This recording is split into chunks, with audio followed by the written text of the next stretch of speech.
Majority असती तर हे विधेयक एकमताने झालं असतं। याला काँग्रेसने विरोध केला नसता, याला सपानी केला नसता, याला उबाठानी केला, कोणी याला विरोध केला नसता।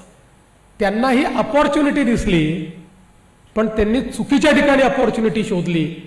एखाद्या दुसऱ्या प्रश्नावर जर त्यांनी विधेयक पाडलं असतं तरी आपण मान्य केलं असतं, पण महिला अधिकार या ठिकाणी थांबवण्याचं जे त्यांनी काम केलं आहे ते निषेधार्ह आहे। सर, राहुल गांधी म्हणतायत की हा संविधानाचा विजय आणि पंतप्रधान नरेंद्र मोदींनी देशाची फसवणूक केली आहे, महिलांची फसवणूक केली, ते माफी मागास सांगतायत, त्यांनी ट्विट केले।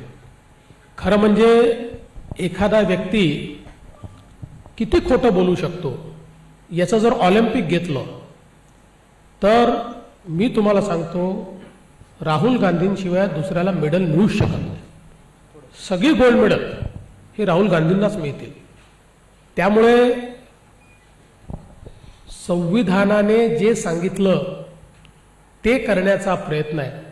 खरं म्हणजे आपण जर कॉन्स्टिट्यूशन ज्यावेळेस आपलं संविधान तयार झालं त्यावेळेस संविधान सभेच्या डिबेट जर बघितल्या तर भारतरत्न डॉक्टर बाबासाहेब आंबेडकर हे सर्वाधिक महिला रिप्रेझेंटेशन करता चिंतित होते आणि आग्रही होते। पण त्या काळामध्ये कदाचित तो विषय इतका ऐरणीवर आला नाही किंवा अशा पद्धतीचं आरक्षण करावं असा विषय आला नाही, पण त्यांनी त्याही काळात चिंता व्यक्त केली होती। आज भारतरत्न डॉक्टर बाबासाहेब आंबेडकरांचे जे विचार त्यांनी संविधान सभेमध्ये व्यक्त केले आहेत त्याला अनुरूप असलेला कायदा आल्यानंतर तो कायदा पाडायचा आणि संविधान जिंकलं म्हणायचं। खरं म्हणजे